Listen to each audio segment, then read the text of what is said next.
po, ate. Maaari po ba akong basahan ng isang kwento? Oo naman. Tamang-tama. May tinuro sa aming bagong kwento ang aming guro sa Filipino kanina. Yay! Salamat po, ate.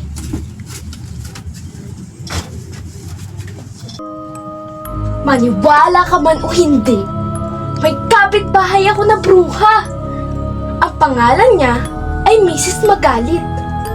Patay ang buhok niya. Mula alambre ito. Malaki ang butas ng kanyang ilong. Matalas siyang tumingin. Pero maganda ang kanyang ngipin. Puting-puti at kumikinang kung siya ay tumatawa. Pro ha ha ha ha ha ha. Pro ha ha ha ha ha ha. Humahagalpak ng tawa si Mrs. Magalit noong nanonood siya ng mga komedyanteng artista sa plaza. Pro he he he he he. Pro he he he he he. Napabungis niya si Mrs. Magalit noong nagkwentuhan sila ni Aling Mila. Kapag natutuwa si Mrs. Magalit sa mga bata, naiipit ang tao niya. Pro he he he he he. Pro he he he he he. Mahagikik siya habang kinukurot ang mga pintog kong pisngi. Bakit ko nasabing bruha si Mrs. Magalit? Hindi dahil mukha siyang bruha at ibang klase siyang tumawa, kundi dahil hindi siya pumapasok sa bahay namin kapag may wala sa pinto. Sabi ni Lola, sumalangit nawa ang kaluluwa niya. Ang mga bruha't bruha ay takot sa bahay na malinis. Pananggalaban sa kanila ay walis tambo sa may pinto. Mayroon tong dahilan. Kaliwang kamay ang pansubo ni Mrs. Magalit. Ganyan daw ang mga buhot buha kung kumain, sabi ni Lola. Hindi ako talagang takot kay Mrs. Magalit. Ayoko lang siyang makita sa gabi. Kapag palalim na ang gabi at nanonood siya ng TV, nakakakilabot siyang tumawa. Pro ho ho ho ho ho ho. Pro ho ho ho ho ho. Dumadagundong ang malulutod niyang halakhak.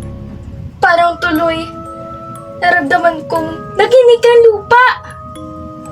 Noong minsan nadapa si Mrs. Magalit, lumipad ang mapuputi at makikinang niyang ngipin. Pro ha ha ha ha ha ha. Pro he he he he he.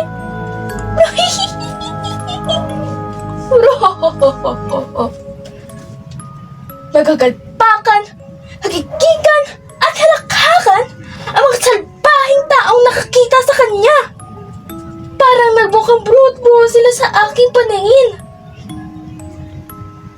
Pro ho ho ho ho ho. Pro ho ho ho ho ho.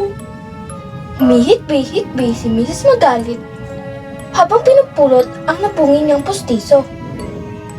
Naawa ako sa kanya at inalalayan ko siya.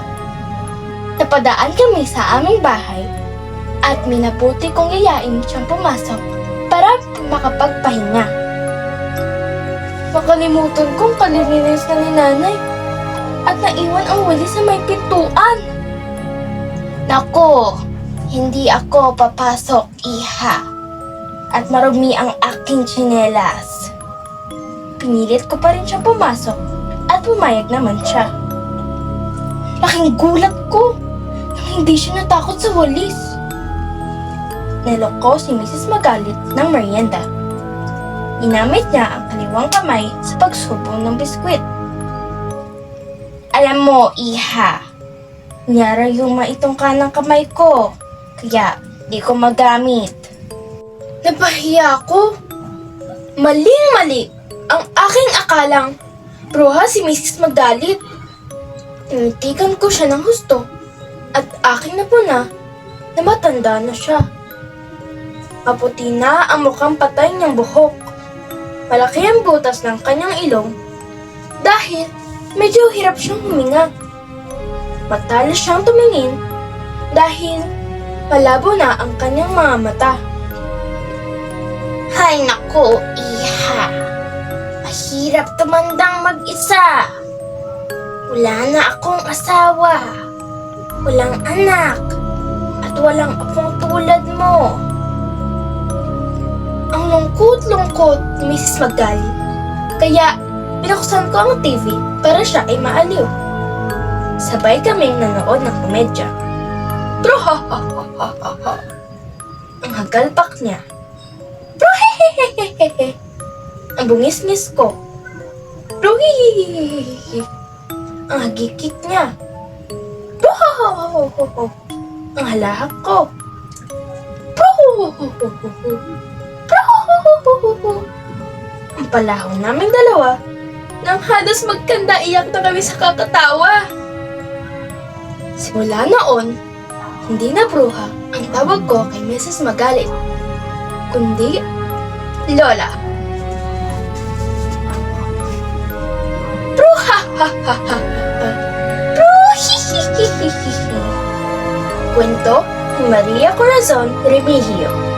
Guhit ni Roland Ilagan. Nagustuhan mo ba ang aking kwento? Opo, salamat po ate.